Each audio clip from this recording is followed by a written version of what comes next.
और जिस जीव को अपना कल्याण करना हो उस जीव को तो हमेशा 3-4 कार्य करते रहना चाहिए। किसको? जिसे अपने जीवन में कल्याण जो चाहता हो। कीर्तन करें, कथा सुने और संतों का दर्शन करे, गुरुजनों की चरण धूलि का रस स्वादन करे, जिसे अपने जीवन में कल्याण करना हो।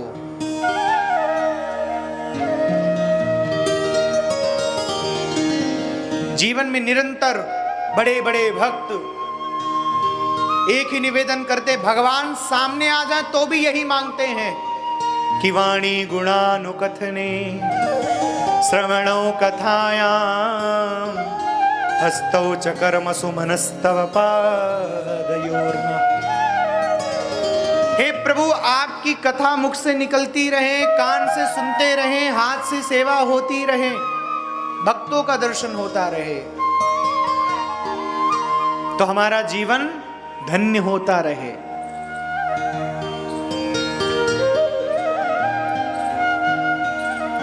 और बड़ी बात यह भी है, कई लोगों को अपने जीवन का कल्याण करना होता है, कई लोगों को करना भी नहीं होता है।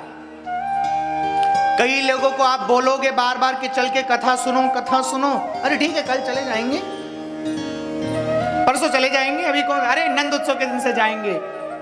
अब मैं आपको एक बात बताऊं, हम कहीं कथा कर रहे थे, नाम नहीं बताएंगे, सुन रहे होंगे वो लोग। हम जब जहां कथा पंडाल था और जहां हम रुके थे वहां से 2-3 किलोमीटर दूर कथा पंडाल था जिसमें कथा का आयोजन होता था, और जिसमें हम लोगों को जिस मकान में रोका था वो कथा से थोड़ा दूर था। तो हम प्रसादी वरसादी पाके कथा के टाइम हम निकले, गाड़ी में बैठे, तो हम जब बाहर निकले गेट के तो 2-3 मैया बूढ़ी बूढ़ी दरवाजे पे बैठ के बातें करती रहती थी। हमने कहा मैया चलो कथा सुनो। हाँ महाराज भगवान बुलाएंगे, हम अभी आएंगे। ठीक है आ जाना। ठीक है, मैया नहीं जाए, हम कथा करके आ जाए, फिर भी वहीं बैठी मिले। दूसरी बार फिर मैंने जाते जाते बोला अरे मैया चलो सुन लो कथा। हाँ महाराज हम तो चाहते हैं कि सुन ले, भगवान बुलाएंगे तो चले जाएंगे। ठीक है, फिर भी नहीं आई, और जब हम कथा करके आए तब देखो मैया बैठ के बातें कर रही बूढ़ी बूढ़ी मैयाओं के साथ। अब चौथे दिन जब हम निकले तो हमने कहा मैया चलो। हाँ महाराज बूढ़ा शरीर है, भगवान बुलाएंगे आ ही जाएंगे। मैंने बोला चलो ठीक है गाड़ी में बैठ लो, हमारे साथ चलो। नहीं नहीं महाराज आप चलिए, हम पीछे से आते हैं। मैंने ठीक है आ जाओ। फिर नहीं आई। अब मेरे को बड़ी गुस्सा है कि बताओ ये क्या कर रही है, आ नहीं रही है। अब फिर से मैं मैया चलिए। नहीं महाराज भगवान, मैंने बोला मैया आप भगवान कथा में नहीं बुलाएंगे,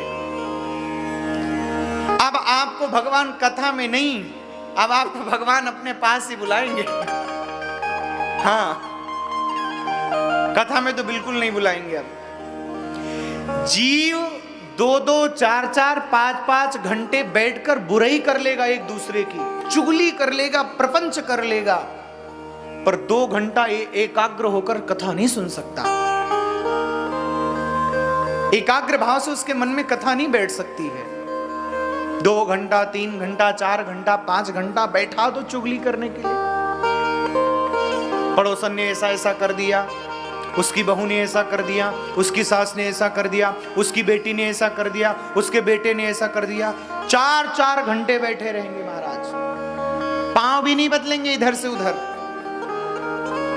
और कथा में बैठने का मन ही नहीं करेगा, और बैठेंगे भी तो बार बार उठना, बार बार इधर उधर इधर उधर करते रहेंगे। इसलिए निरंतर कथा सुनना चाहिए, कीर्तन सुनना चाहिए। जिसको कृष्ण का नाम, हमारे यहां कहते हैं ना, मैंने आपको कल बताया, झूठे सुख को सुख कहे मानत है मन मोद, कलख चबेना काल का कछु मुख में कछु गोद।